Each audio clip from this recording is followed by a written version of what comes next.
दोस्तों, आज की तारीख है 30 दिसंबर 2025 और पश्चिम बंगाल की राजनीति में एक ऐसा ड्रामा चल रहा है जो विपक्ष को बेनकाब कर रहा है, जिसे देखकर ये समझ नहीं आ रहा कि गुस्सा करें, हंसें या फिर शर्मिंदा होएं। क्योंकि दोस्तों, विपक्षी राजनीति अब इस स्तर पर पहुंच गई है कि कुछ भी चल रहा है। कौन कहां जा रहा है, किससे मिल रहा है, क्या बोल रहा है, कुछ भी समझ में नहीं आ रहा। दोस्तों, यह हड़बड़ाहट है, बीजेपी का डर है, जिससे तमाम विपक्षी पार्टियों में ऐसा माहौल बन गया है कि विपक्ष के नेता अब वो कर रहे हैं जिससे तमाम विपक्षी पार्टियां अपने अंत की ओर बढ़ रही हैं। कांग्रेस के वरिष्ठ नेता अधीर रंजन चौधरी, जो कभी बंगाल में ममता बनर्जी के सबसे बड़े आलोचक थे, भाजपा और मोदी के खिलाफ गरजते थे, वो अचानक दिल्ली जाकर प्रधानमंत्री नरेंद्र मोदी से मिलते हैं। क्यों? क्योंकि बंगाल में 2026 में विधानसभा चुनाव हैं और अधीर रंजन ने इस मुलाकात से यह साबित कर दिया है कि उन्हें अब कांग्रेस पार्टी और राहुल गांधी पर भरोसा नहीं है। इसलिए अब उन्हें प्रधानमंत्री मोदी के सामने जाकर हाथ फैलाने पड़ रहे हैं। दोस्तों, इस मुलाकात के बाद से कई सवाल खड़े हो रहे हैं। क्या कांग्रेस का अंत अब नजदीक है? क्योंकि अधीर रंजन से पहले कांग्रेस के कई बड़े नेता और पूर्व मुख्यमंत्री जैसे दिग्विजय सिंह, उनके बगावती पोस्ट हमने देखे, साथ ही शशि थरूर, उनके चाल चलन को भी हमने देखा, वो सब बदलते हुए नजर आ रहे हैं। इसलिए ये सवाल उठना लाजमी है। और सिर्फ कांग्रेस ही नहीं, बंगाल में भी ममता की पार्टी में कुछ ठीक नहीं है। दोस्तों, उनकी पार्टी में भी हम बगावती तेवर देख रहे हैं। हुमायूं कबीर का जो मामला है वो किसी से छुपा नहीं है। जो ममता मुसलमानों की हिमायती बनती थी, वो अब हिंदुत्व का झंडा लहराने की बात कर रही हैं, वो मंदिर बनवाने की बात कर रही हैं। और ये सब देखकर साफ समझ में आता है कि विपक्षी पार्टियां कितनी ज़्यादा डरी हुई हैं। यहाँ सवाल उठता है कि क्या दीदी को बंगाल गंवाने का डर सता रहा है, या उन्हें अब समझ में आ गया है कि उनका मुस्लिम वोट बैंक उनके हाथ से फिसल चुका है। अब इसलिए वो हिंदुओं पर फोकस कर रही हैं। दोस्तों, मेरा नाम है शुभम गुप्ता और आप देखना शुरू कर चुके हैं वीके न्यूज़। दोस्तों, अधीर रंजन चौधरी ने प्रधानमंत्री मोदी से मुलाकात की और उनसे कहा कि बंगाली भाषी लोगों को बांग्लादेशी समझकर प्रताड़ित किया जा रहा है। और ये बात सही भी है, ऐसी घटनाएं हुई हैं। उड़ीसा में एक मजदूर की हत्या हुई, जिसके कारण गुजरात और दिल्ली में छापे भी पड़े। लेकिन अधीर रंजन जी, मैं आपसे पूछना चाहता हूं कि आप इस मुद्दे को लेकर कांग्रेस हाईकमान के पास क्यों नहीं गए? आपने ये मुद्दा उनके पास क्यों नहीं उठाया? राहुल गांधी से क्यों नहीं कहते कि संसद में गरजें, सड़क पर उतरें? लेकिन नहीं, सीधे मोदी जी से मिलना आपको पड़ रहा है। इसका मतलब बात सिर्फ इतनी सी नहीं है दोस्तों, यहाँ कुछ और भी पक रहा है। और दोस्तों, ये मुलाकात कांग्रेस की कमजोरी का प्रमाण है। इससे भाजपा तो खुश हो ही रही है। अमित शाह कोलकाता में प्रेस कॉन्फ्रेंस कर रहे हैं, ममता सरकार पर हमला बोल रहे हैं, और दिल्ली में अधीर रंजन मोदी से मिल रहे हैं। ये क्या खेल है? विपक्ष खुद भाजपा की गोद में बैठकर उसकी मदद कर रहा है।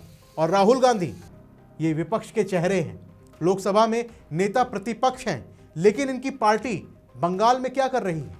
इंडिया गठबंधन बना, ममता बनर्जी को साथ लिया, लेकिन बंगाल में तो कांग्रेस और टीएमसी एक दूसरे के खिलाफ ही लड़ रहे हैं। 2024 लोकसभा में अधीर रंजन अपनी सीट हार गए, यूसुफ पठान जीत गए, लेकिन कांग्रेस बंगाल में शून्य पर आ गई।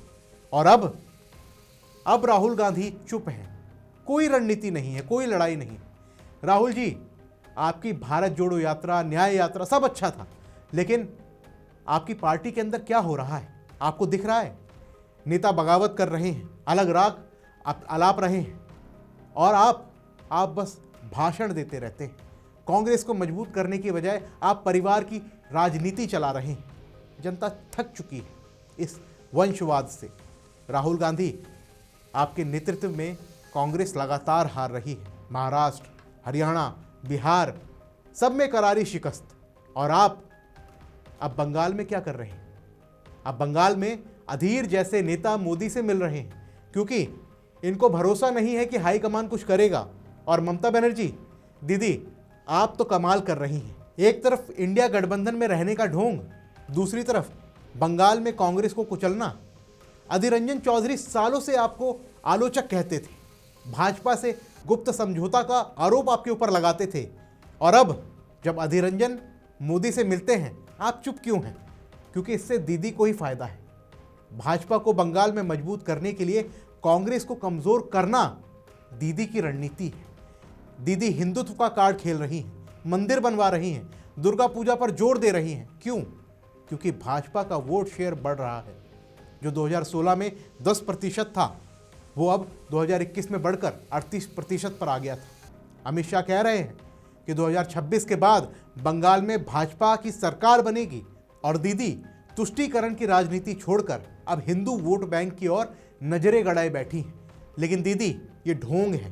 बंगाल में महिलाओं की सुरक्षा कहाँ है? घोटाले कहाँ रुके? प्रवासी मजदूरों की समस्या पर आप क्यों चुप हैं? क्योंकि वो मुद्दा अधीर उठा रहे हैं।